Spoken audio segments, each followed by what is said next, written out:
This is a CC Radio podcast. It was just the most massive thing I've ever seen. To tell you the honest truth, I thought, well, we're the only ones left on this planet. Something's happened. We've missed something here. The fear that went in me when I seen it was just, like the feeling, I'd say it was fear, but I've never felt that feeling before in my entire life. It's a weird feeling, like you can't explain it when you don't know. You feel like you're being followed, but you don't know what it is. We had two to our right, another one in front of us, another one to the left, and another one just across the road, shaking the daylight out of the tree. All we get was a big red eye. I remember waking up and looking at the end of the bed, and there was a figure there, almost insect-like, and then I blacked out. Welcome to the show, everyone. You are listening to Believe, Paranormal and UFO Radio. My name is Cade Moyer, and thanks for tuning in. If you've had an encounter, get in touch with me. My email address is believe@ccradio.com.au, or you can message me on Facebook at facebook.com/Believe UFO Radio. If you enjoy this episode, there are a few things you can do to help the show. Firstly, you can go to iTunes and leave us a 5-star rating and review, or you can share the show around social media with your friends and family, and that will help us grow. Tonight I'm joined by Josh, and Josh has had a lifetime of really strange encounters with the paranormal.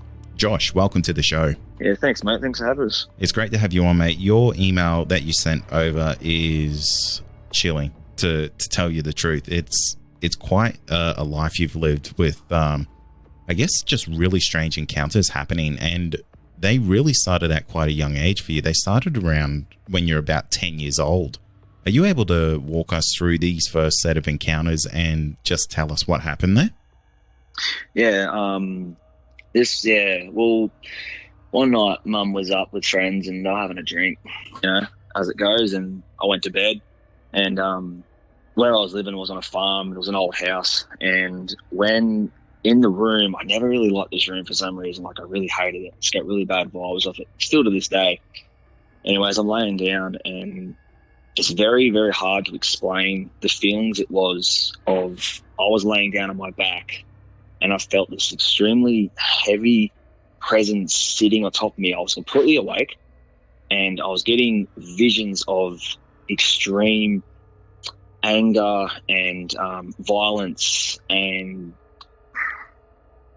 only thing I can remember as a kid of it was there was this lady legit getting punched in the face in my vision by a man with like a goatee beard, and he was hitting her and she was carrying, and I couldn't understand what was going on. I couldn't move. I couldn't get up. And by the time I broke out of that, I bolted out to the room, and everyone was just in shock, like me bawling my eyes out. I couldn't explain what it was, even though I know what I've seen in my visions. It was just so surreal to be in that situation of trying to explain it but not being able to, and now I'm like kind of believing you. So it's one of those stories that only a handful of people have been told until tonight with your show. So when you say visions, were you asleep when you saw these, or were you kind of having these visions as you were just laying there? I was fully awake. Like, I could see it in my vision, in my eyes. Like, it was just straight in front of me. Like, it was a dark room, but I could see the kind of like a glow of it in my eyes. It was weird. I wonder if that was in your mind's eye, because if the way you're explaining it, it almost sounds like this was something that you were kind of envisioning that actually wasn't there. So that kind of tells me, I wonder if this was something that you're seeing internally, and maybe that's the only way that you can say that you were seeing it, was by saying, I can actually see it physically happening there. Now, it was a real weird experience. It only happened once, but I still remember it because it was so crazy that it's one of those memories you just never forget. And that would have been quite traumatizing at 10 years old to see such violence. Unbelievable. That's what it's kept, it's kept in my mind for so long. Like, you just don't forget those types of things. And what was the reaction from everyone when you came out? Was that something really difficult for you to explain? Confusion. Like, they were just like looking at me going, what's wrong? Like, what's happened?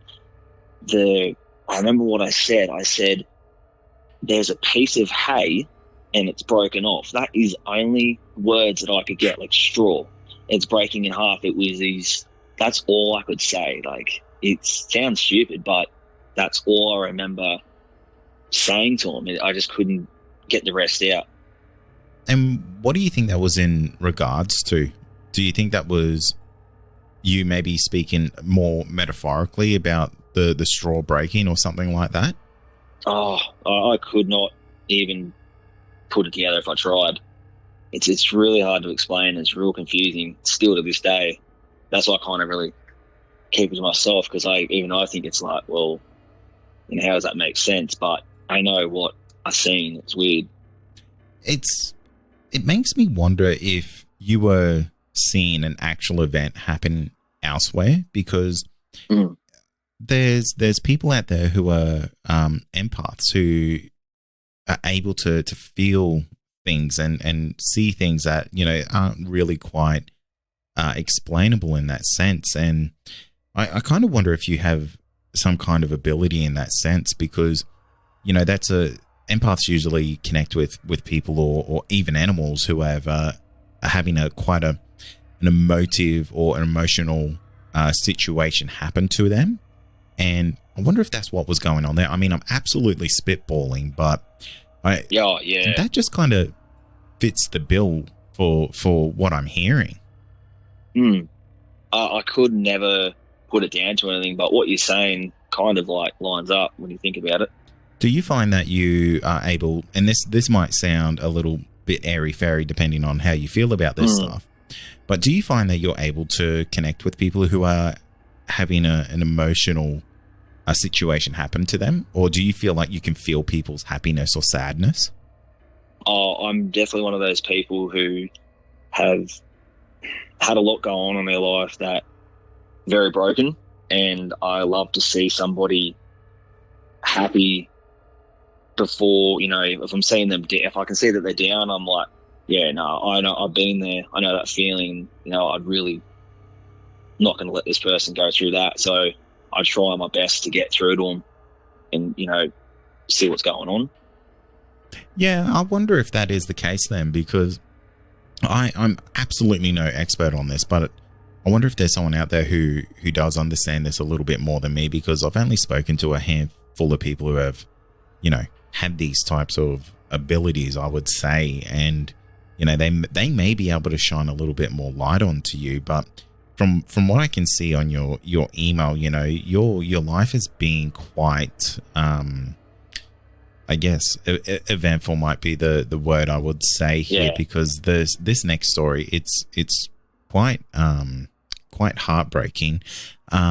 Would you be comfortable talking about what happened when you were 12 years old? Yeah. About 12, I was almost 13. My mother passed away from an aneurysm, and I still remember the night beforehand. My brother and I were on the computer, and our mum's room was to the right. If you look to your right, and then it's straight left door, and it was in there. And as we got up to go out of the computer room, because my brother lived down the back in this big bus that was like all decked out, and we went to go to bed, and I said, yeah, good night, Mum, love you. And I still remember she kind of slurred these words of love you, and that was it. Woke up on the Saturday, and there was an ambulance coming rushing to the door, and I was like, oh, what's going on? I thought it was my cousins, being trapped by a horse or something, but nah, she come out on the stretcher, and away she went. And we personally never got to say goodbye. She was already gone by the time she left the room. Which, yeah. I'm so sorry that happened. That's devastating. That's something that you never want to hear happen. And I'm sorry that happened to you there, Josh. It's all right. I've come to terms with it, for sure. It's taken me a little while, but I accept it for what it is. Nothing you can do. There's nothing that can.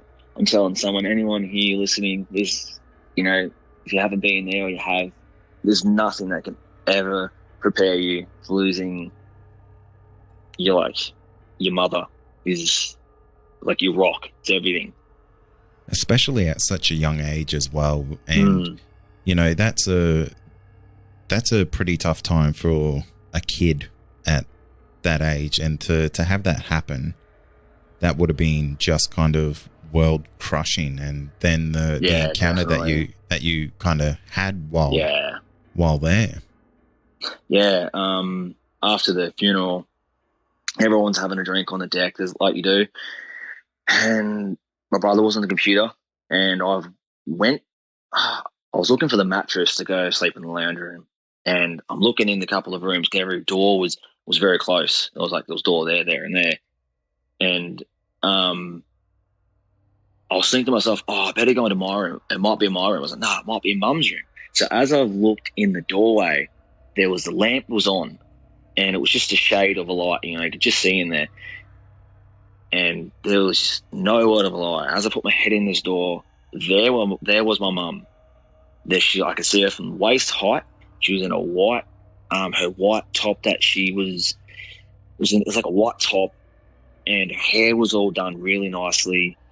Like she was about to go out, smile on her face, and a very light glow around her. It was like pretty much what you'd see in a movie, the glow that they put around the person, like the aura. It was exactly like that, and it was a splitting image of her. And I put my head back in the door to go for another look, and I went, I just like to see that. I've turned around, and my hands were out in front of me in just complete shock. And my brother looked at me and said, Josh, what did you just see? And I didn't even say a word to him. I just walked outside, went up to my nan, started crying, and I said, I just seen Mum in the room. And that's what I remember, that story. But it was so surreal. I still remember the image. That is just so heartwarming, because I wonder if that was your mum coming back to say goodbye to you because you didn't get the chance. That was it. Yep. That was the only time that I've ever seen her in my life. It was only then, and it's been the only time since. What did your brother Denny say? Because did your brother see it? No, it was just me. He was on the computer doing his thing, and as I put my head into the door, there she was, just kind of like behind the mattress, because it was like along the wall, but then it was kinked out from the wall, so it was just resting on the wall, but she was behind the end of it, and I was like, there she was, just her waist up. It was a big glow. It was crazy. How long do you think you were there looking at her? Blink of an eye. It was just that.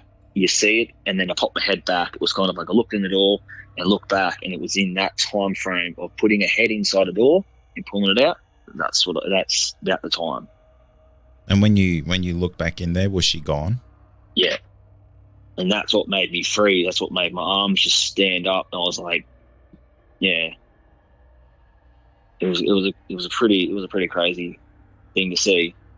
What was the reaction from your nan and the rest of the family when you told them about what you just saw? I got the feeling of, I'm just, putting it on in a sense. But I just remember I seen Mum, and it was like, oh, I'm sure you did. And it was just kind of like it was a little bit brushed off, because I didn't know how they were going to take it. Yeah. So they were just like, yep, okay. It's been a big day. We don't want to get into that. Yeah, that would have been quite hard to process, I imagine, because you've suffered such a great loss, and then you've got to have this tiny fleeting moment to see your mum one last time, and then to try and explain that to your other family members, and to have them kind of just almost brush it off as a, well, Yeah, he's just thinking he saw that. That would have been pretty tough. Yes. Yeah, definitely. What the most weirdest thing about the whole seeing her is before she passed away, she was really sick and she was really drawn out. She was really skinny. She just wasn't looking very healthy. But when I seen her, when I put my head in that door, she was healthy. She was like when there was nothing wrong with her back when she was really, really healthy and stuff. So that's what really made me, that was another image that I can't get out of my head. Like, it's back when she was happy, you know, she was healthy looking and she just seemed happy type thing. It's almost like you saw her in her prime, that, you know, she's moved on, and that, you know, she's in a better place, that she's healthy, she's happy. Definitely. What was your reaction to that? Because, I mean, I completely understand that, you know, you would be absolutely an emotional wreck after that. Was it something that you always wanted to go back in there and see her again? Oh, definitely. 100%. You know, I was almost scared in one sense from the pure shock of it, but another was like, you know, make yourself seen, you know, make yourself known, like, I want to see you again, like, you know, as you do, I just cried for hours, like praying that, you know, this was the most saddest part is when your mum's always around. If you're in one room, you think she's in another, and you go to that room and you know she's in another, you find to play that game for months in your head. You know, you'll be, so if you go into your room and you look for her, you just think, oh, she's in another room. Like, you'll legit start, it takes a long time for your brain to process that she's actually not there anymore.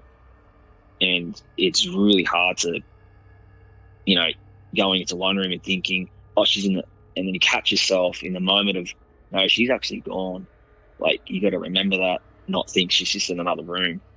I would imagine the fact that you saw her that one time, that would have just made you want to keep checking every room definitely. Over and over. Yep. You always find yourself like just that quick glance here, quick glance there, hoping to see something. But it just never come back. Did your brothers ever get a moment like that? Not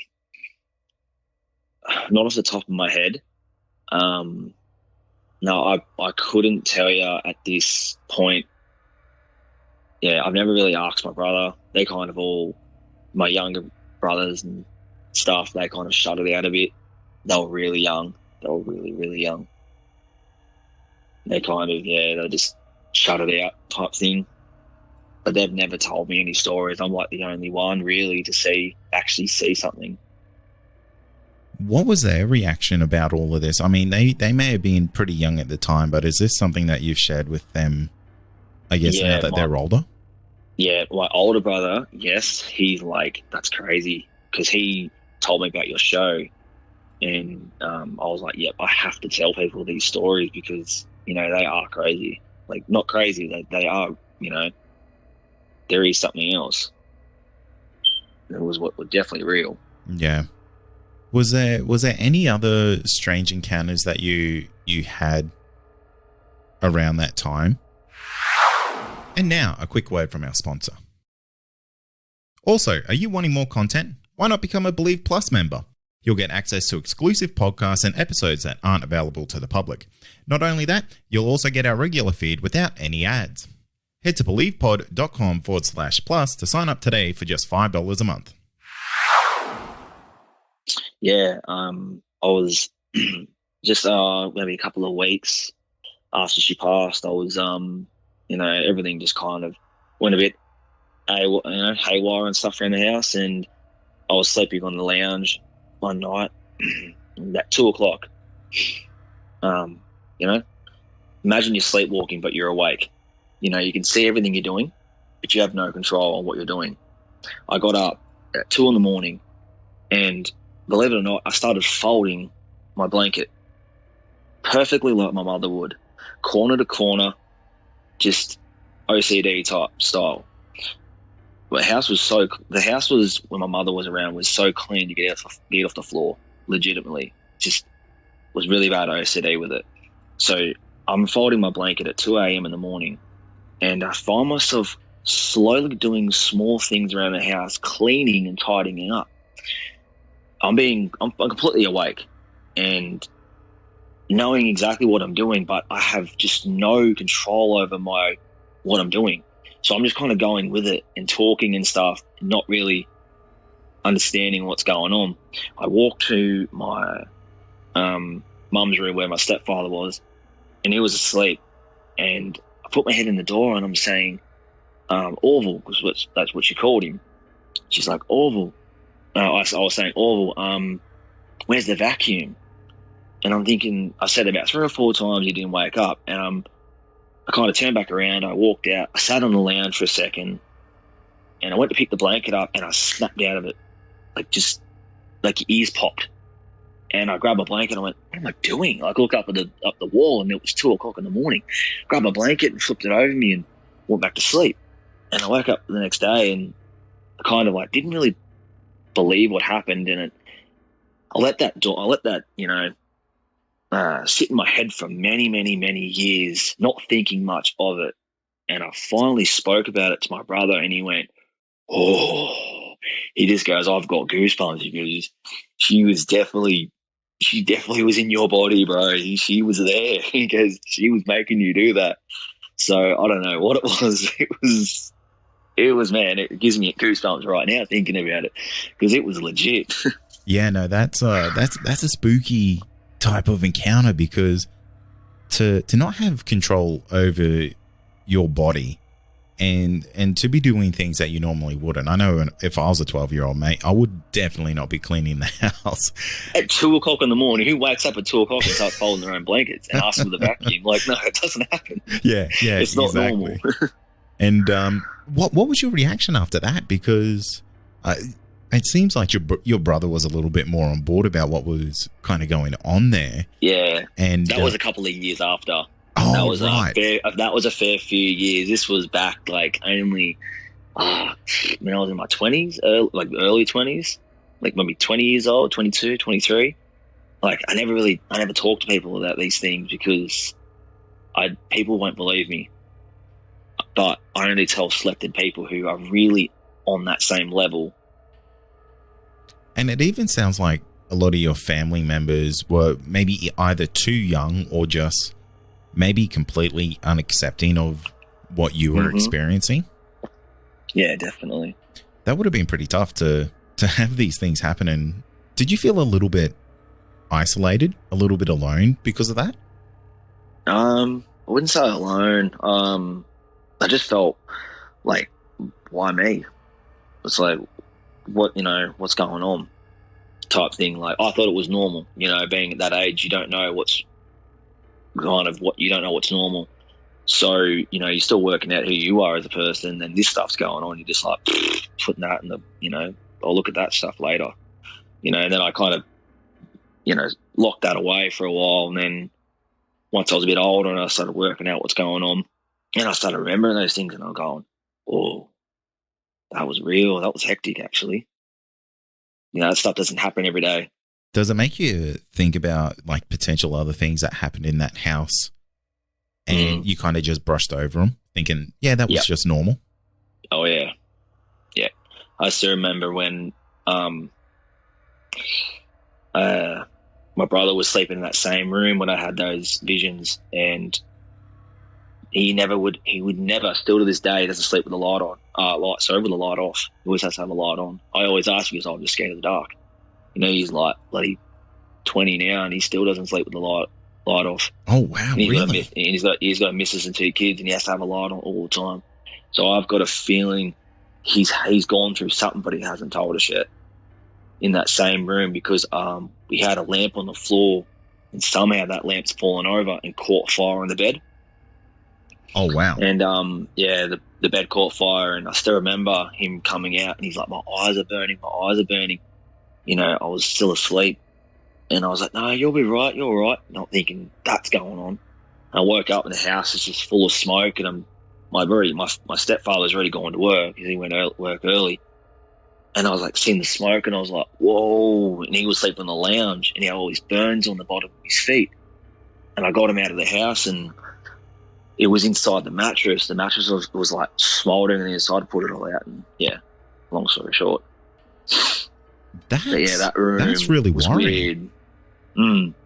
The house is demolished now. They went and sold the property, and the house got smashed. And one part of me, you know, I drive past it here and there sometimes when I go for a drive and see where I grew up. But part of me, like, is happy that room's gone.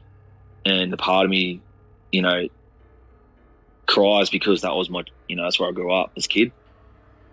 Yeah, there's a lot of emotional energy attached to that place. Big time. A lot of bad things happened. A lot of just bad stuff in that house.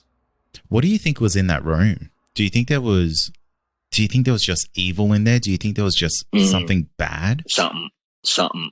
I never liked it when we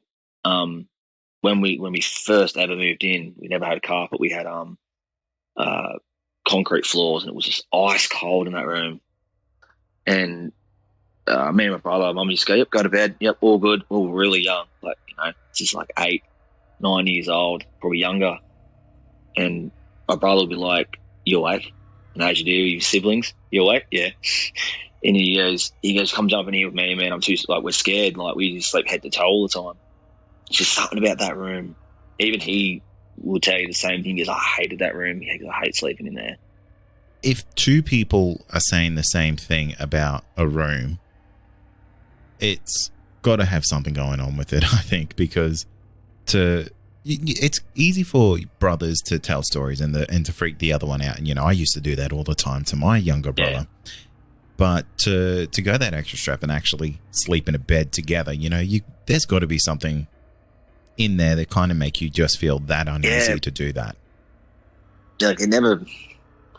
I'm not sure, like, I'm trying to think back then. This is gone, as you know, a long time ago. And I'm trying to think back, if I've ever seen anything or glanced at something that I, you know, shouldn't have, but nothing really pops up in my brain other than those visions. And even those visions, you know, they're terrifying enough on their own to... Yeah, they were chaos. Yeah, that was pure evil. I just cannot imagine seeing something so violent so young because, you know, when you're that age, you know, you'll watch movies and stuff like that when, you know, violence is violence, but to see that with your own eyes, real. Yeah, it's completely different. It'll eat you from the inside, trust me. Was that something... I still have those visions. Is that something that kind of just plays on your mind? All the time. It's something that you just never forget. It's like, yeah, that definitely happened. You know? Does it ever make you worry that you saw something real happening there? Don't know. The way... I don't know. Who knows? That could have been the old people that used to live there. You know, what if I'm seeing previous encounters of the house? You know, it's showing itself like this is what this place was like, and maybe they've died, and they're still there. That evil spirit is still in the house, and I don't know. But I'm just spitballing myself. But maybe that is still around in the house type thing.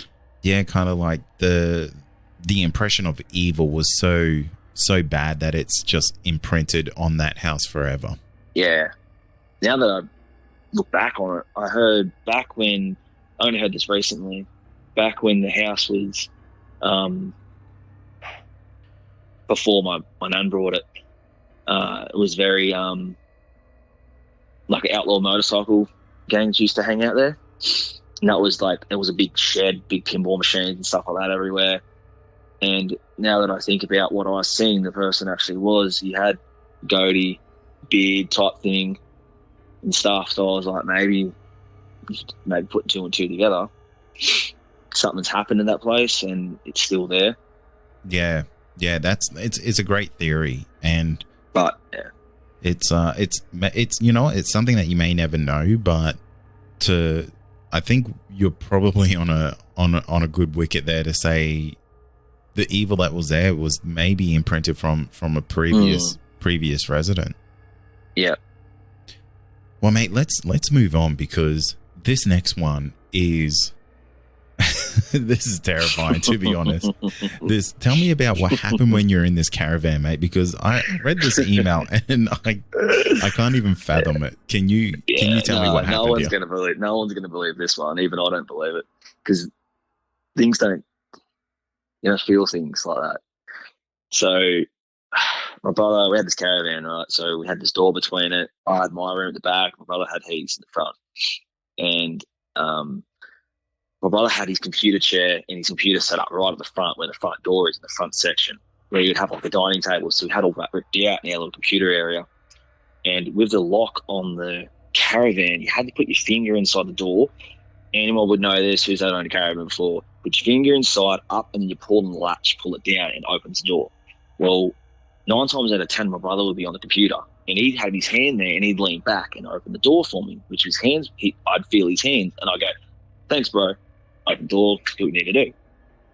Anyways, this one day, just cruising on down there like normal, and I put my fingers in the door, and I felt fingers help guide me to the latch. They were soft, and they were neutral. They weren't warm, they weren't cold, they were just fingers. I know some people are probably not believing this right now, but I know what I felt was real. I put my fingers in the door, and as I pulled the latch down, they went away, just like my brother would. I've opened the door, and by the time I could say, "Thanks, Brett," he wasn't there on the computer. And my brain started spinning. I was like getting lightheaded and almost like, you're speechless. I ran in the thing, and I thought, no, he's playing me. So I've opened my door up. I've opened up the cupboards, and I went as far as open up the DVD cupboards up the top of the thing, just to be sure. I was thinking, I did not just feel somebody's fingers in this caravan. I got out and I ran up, and sure enough, he's in the house. And I was like, and I'm flicking my fingers, and I'm going, "I just felt someone's hand." And he's like, "What?" And he didn't believe me. I was like, "No, seriously, man, I just felt somebody's fingers in that caravan." And he's like, "Oh no." Yeah, that was real. That was crazy, that one. I have no words for that. That's the stuff that you hear. I can laugh about it because I was like, it's as crazy as it sounds, but it's something that actually happened. So I just find it funny. I was like, wow, that was real. That's the type of stuff that you hear in a movie just before things start going crazy. And oh yeah. Mate, I couldn't imagine my reaction if I put my hand into a door handle and there was someone else's hand in there. Well, you wouldn't think about it because you think it's somebody else letting you in. But realistically, there was no one there. And I was like, I don't know how I'm going to sleep in this caravan from now on. Did you stay in the caravan? Oh, yeah. I wasn't sleeping outside. Fair. Absolutely fair. I completely understand that feeling of you feeling kind of lightheaded, like you're about to pass out, because that's a realization. Yeah. It was complete spin out. It was just like, I'm gonna pass out. Like that wasn't real. Because it's one of those moments where it's like, wow, this world just got turned upside down because what just happened there? Pure shock. Just pure shock. Yeah, absolutely. That's I still incredible. feel the fingers. I can still feel those fingers. And I'm like, yeah. Makes me still flick my hand now. Like, oh, that was weird. Yeah, that's creepy. And I guess you'll never know what that was. Do you think about it often? Yeah, yes I do, because my auntie, about a week before, she went down there and opened the door up, and there was an old lady sitting in the bed, and she slammed the door and got out of there. She didn't tell us. You're joking. Thanks. Yeah, thanks. Just, but she said there was an old lady sitting on the bed, on my brother's bed. So I just went 2 and 2. Okay, mad. Wow. And you know what? That's like a little bit of, I guess, confirmation about something was going on in there. that's where I put it down. I was like, that was real. That was definitely either the old lady helping me out, you know. Definitely felt no evil presence in there. It was just a nice calm. Everything was always calm, unlike where I grew up. Yeah, I still don't know how you slept in that van after that, I guess, but probably good that you only found that out later on. Yeah, definitely. So let's move on to your final story here, because this is something that this is something interesting which kind of happened to your nan and your auntie from what I'm reading here. Are you able to tell us what happened here? Yeah. Okay, so what I'm about to tell you is what was told by me by my brother, who my nan told. She doesn't talk about it. The family doesn't talk about it. And it's kind of been very quiet. So I'm just going off what he's told me. Believe it or not, but this is something you hear or see in a ghost adventure show type stuff that you go, oh, that's fake. But this one was hectic. So my cousin was going through some stuff and they couldn't work out what it was, you know, depression, anxiety. It was just really, really bad. It was just a really dark place. And one night she was staying down the road from my nan's at our auntie's. And okay, hang on. I'll flip this back real quick. I'll rewind this. Back when she was living in my nan's place in Newcastle, my brother came home. He was pissed as, and he was walking down the hallway. And as he's put his head in the door, he's seen this big black shadow go off the bed and up through the roof. Now, he didn't realize at the time. He thought it was just a car shadow going across there, but he remembers there was no cars at the time. And when he's put his head in, the shadow went up off the bed. And he still to this day, he goes, I'm pretty sure that's what it was. And this has gone back to the original story. When Stephanie was laying down, my auntie said to her, do you want a drink? And she was half asleep. She goes, yeah, sure. She's got up. She's walked away for no more than 5 minutes.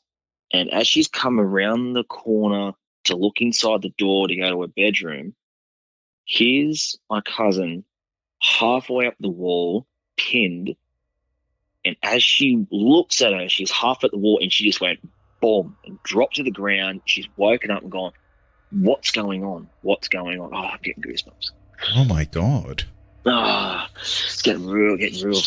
Anyways, so she said, okay, shit, fuck, what's going on? She gets on the phone. She rings up her mum, her nan, and goes, you need to get down here, because Nan was very spiritual. She still is very spiritual. She's come down and she's going on in this corner away from her, wouldn't go near her. And she's like, you know, she said, get the fuck away from me, you dog. You know, you bitch, you this, you that. And why are you talking to me like that? And she's telling her, fuck off, get away from me. And Nan's like, righto, all right, let's play this game then. So she kind of just grabbed her Bible and started reading. And it got more crazy and more violent. She's trying to throw things at her. And this bit is where it gets crazy movie style.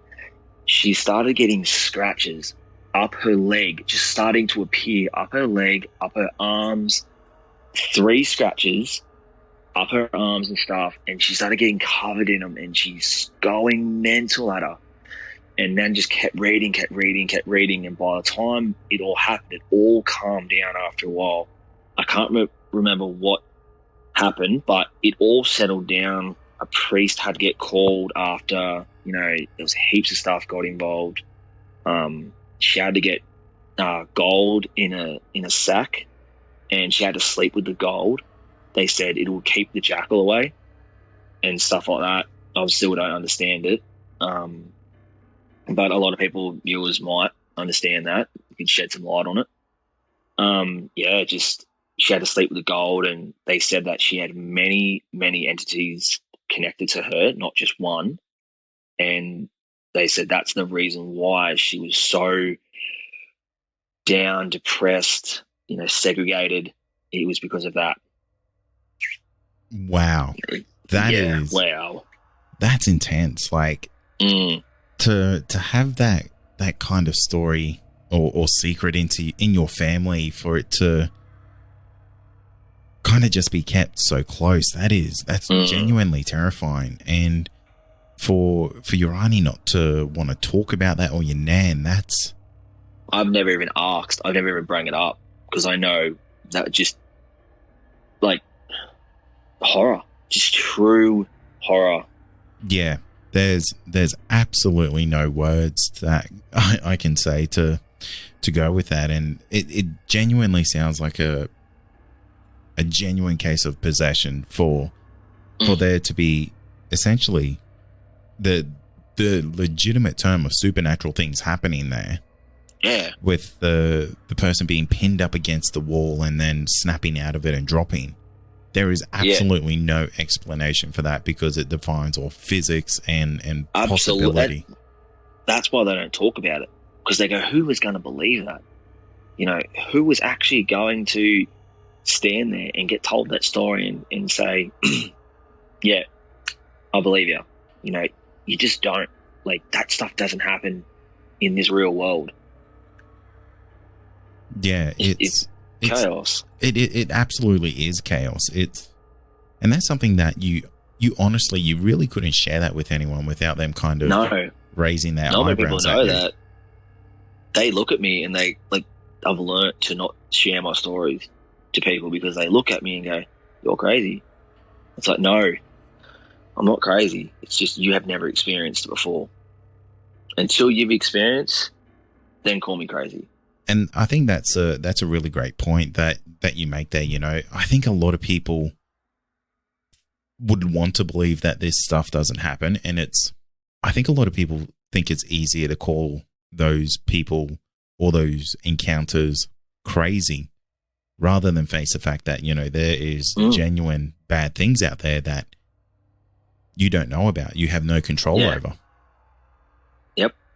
It's funny because my partner always tries to get me watch, you know, horrors and ghost movies and stuff. And, you know, I'm almost 29 years old, and I can't watch a horror movie to save my own life. I just cannot handle the jolt or ghost movies. There's a reason why I've never, ever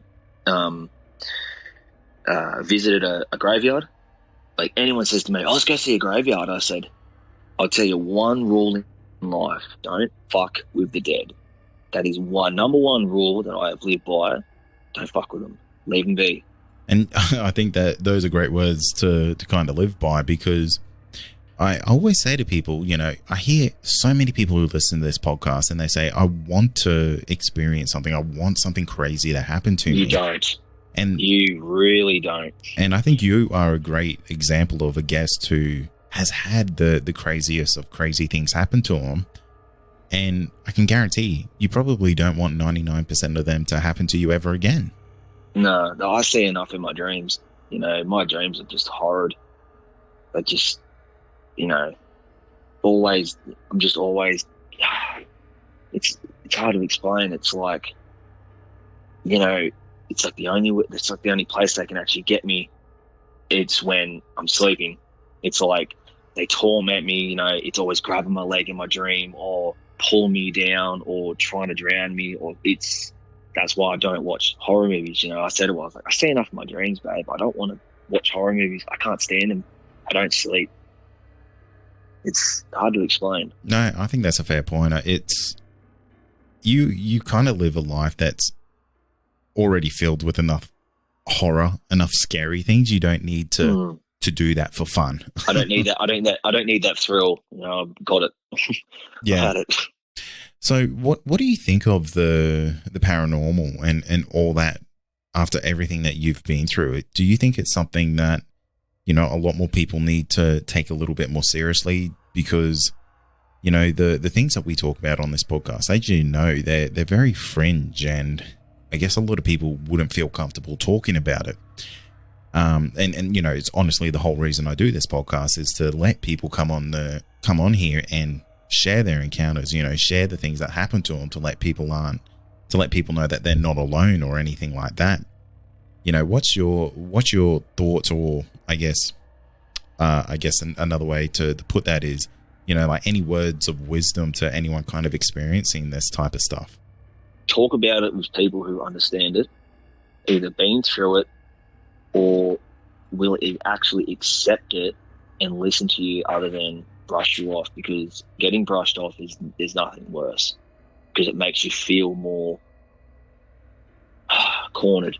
It makes you pull back on those emotions, which can make it so much more worse. Yes, it's good to talk about it, but to the right people, for sure. And that's going to do it for tonight. And remember, if you have had an encounter, get in touch with me. My email address is believe@ccradio.com.au, or you can message me on Facebook, and that's facebook.com/Believe UFO Radio.